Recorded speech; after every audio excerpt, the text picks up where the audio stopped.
And Jamie Yuccas joins us now from Minneapolis. Jamie, let's talk a little bit more about the surgery and the benefits. In your story there, the doctor said certainly aesthetics is part of it, that right after a woman comes out of surgery, she can look at herself and she can look the way or similar to what she looked like before, but there must be some other benefits as well.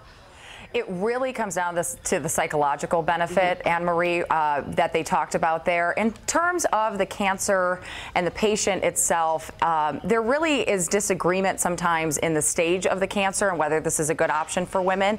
But really, if it is an option, they just see so much psychological benefit. And the Plastic Surgeons Association actually went ahead and looked at the benefits of this in a recent study and found that it is just so significant that if this is an option for breast cancer patients, they really truly recommend that a patient does it. Jamie, why did it take so long for this type of procedure, the so-called one and done, to become available? Well, what's interesting is in Rebecca Matchett's case, the patient that you saw in the story, she was living in New York City, and it wasn't an option at the hospital where she was diagnosed with the earliest stage of breast cancer. So she went to Boston, where her sister had had the procedure a couple years prior. They had a very large family history of breast cancer in her family. Her sister had had a preventative double mastectomy and had had this procedure done, so she was able to see it.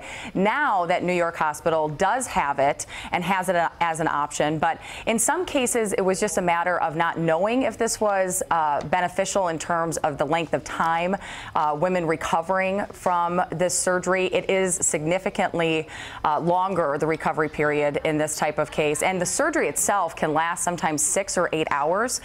So a number of places, they just didn't offer it because you have to have both the cancer surgeon there and then the reconstruction happen immediately following. So you have to have a plastic surgeon available and ready to go right after the cancer surgery.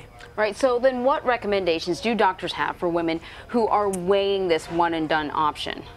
Well, it has to be an option for them in the first place. There are a number of different factors that go into this. If you're a smoker or you have diabetes, or as you heard in the piece, if you're somebody who has to have radiation or chemotherapy following the procedure, a lot of times they will want you to wait on this type of procedure. So it really comes down to talking to your doctor. A number of women, too, with large breasts and large breast tissue, sometimes this isn't a good option for them either.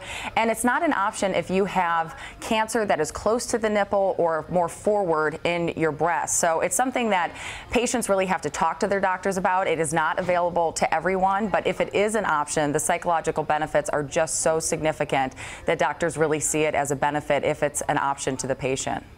Jamie Yuccas in Minneapolis. Jamie, great reporting. Thank you. Thanks.